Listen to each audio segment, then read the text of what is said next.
industrial base.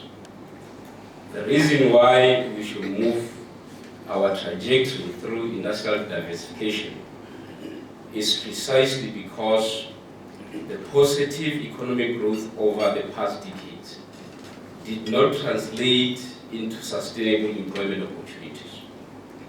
Also, in comparing the unemployment rates of the province with that of the country as a whole, Limpopo lagged far behind in its ability to create sufficient and sustainable jobs.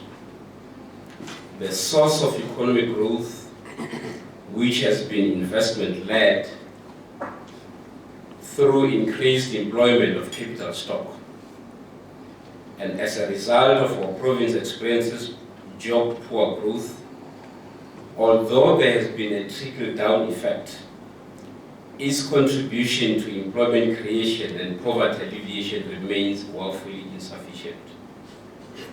Limpopo competitiveness in terms of export growth relative to South Africa is highly volatile, as the bulk of Limpopo's exports consist of mining, agriculture, and other commodities. And these commodities make up around 85% of the total export basket. International commodity and agriculture demand and prices in nature fluctuate, and therefore the big swings in the relative export competitiveness of the province. Limpopo has a well-established trade base, although very dependable on commodity and agricultural exports. One obstacle to development is the distance from seaports, which is aggravated by the distance from major foreign markets. This obviously places Limpopo exporters at a disadvantage and in some instances makes firms uncompetitive. The economic performance of the Limpopo province shows a volatile movement over the last decade. The dependency of the province economy on agriculture and mining, imposing a big impediment on the actual as well as the potential level of economic growth. Therefore, there has to be an insatiable drive to support the provincial economy by stimulating and diversifying the industrial base, thereby enhancing the economic capacity and lessening dependency on the export of raw materials. Before I expand further on this issue, I would like to focus on the need for all of us, spheres of government and social partners, to view quite seriously strategic partnership for successful delivery. But more than this, we should develop a determination to ensure that all of our citizens benefit from the growth that our provincial economy generates. Therefore, this partnership implies a well-thought interventions that should give impetus to the development of our economy, expand all the necessary capacities for the growth process, and take our economy into the ranks of the world-leading economies. And such partnership program director requires a boldness of vision.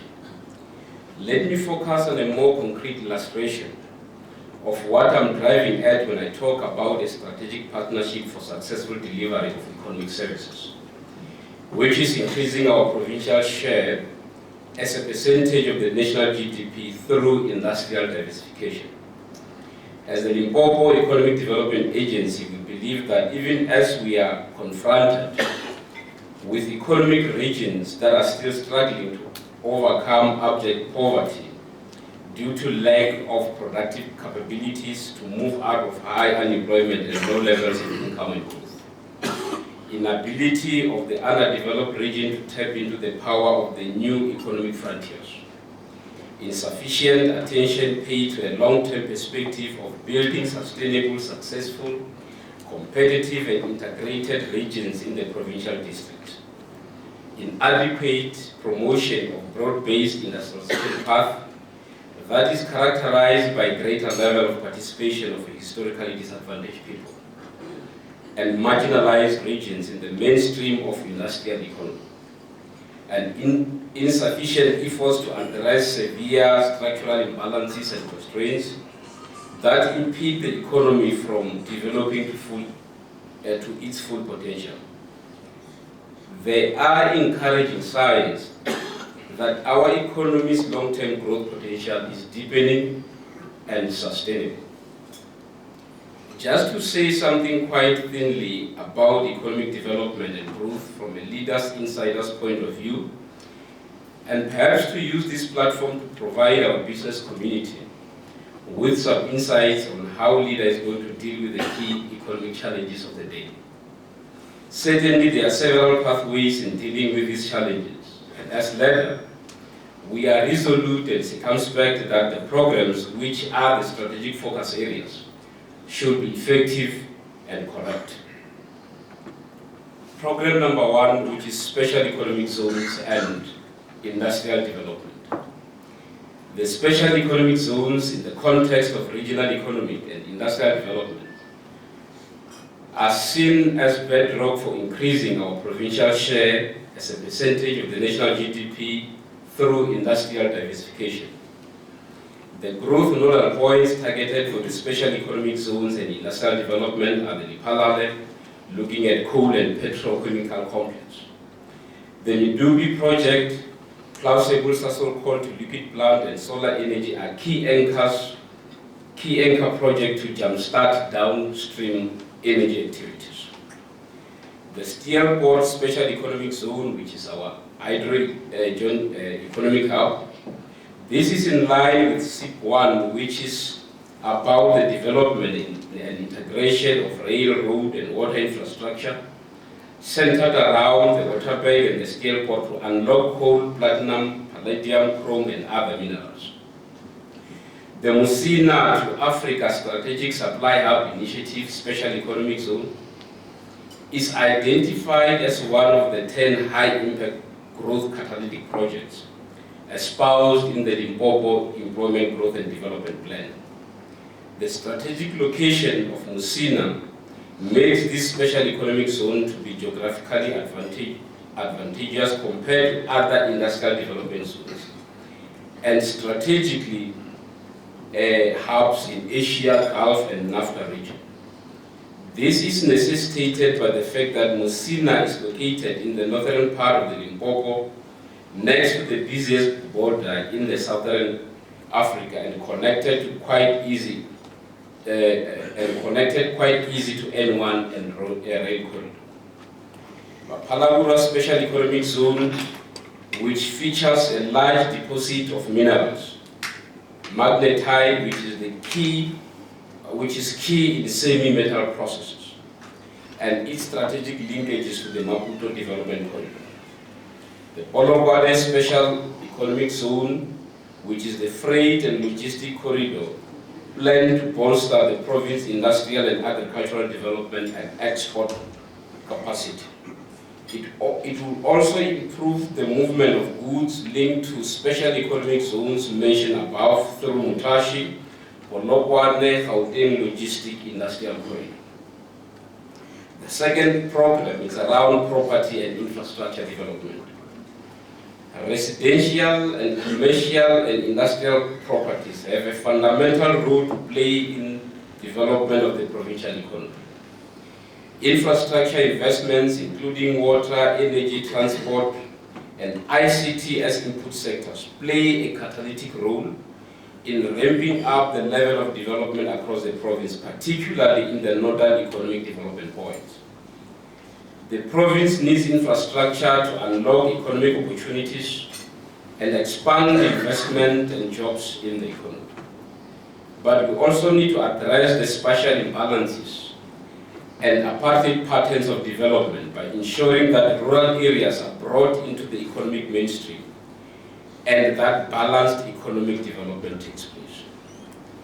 We are saying this, Comrade Program Director, precisely because Leda must be able to identify where future residential, industrial, and commercial development will and will not occur, and collaborate with all levels of government on strategic issues regarding industrial infrastructure. With respect to commercial infrastructure, we are planning to establish the mining input supply parks in Lephalale, Lwanze, and Musina. In terms of ICT connectivity, we are planning, we are busy here with the deployment of the broadband infrastructure across the province. On residential property, that is the space that we want to occupy quite aggressively going forward.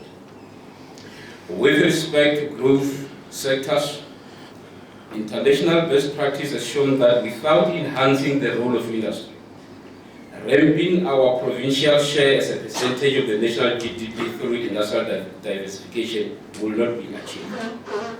It is growth sectors more than any other productive sectors of the economy that drives economic growth process, provide a breeding ground for entrepreneurship and cooperative development, foster technological dynamism and associated productive growth, create skills jobs, through intersectoral linkages establish the foundation for agriculture and mining downstream activities as well as services to expand. In this context, sectors have been identified for special priorities, and these are agriculture and agro-processing industry, mining and mineral beneficiation industry, tourism and creative industry, grain industries, breeding and wildlife industry, capital equipment industry, ICT and other industries, technical industries, which we are going to overemphasize because all major infrastructure-related activities. Within that, we really need to locate a localization agenda because this has a potential to increase the labor absorbing capacity of our economy. And the 70% of the 5.4 million people of this province, which is under the age of 35, would actually benefit in this regard.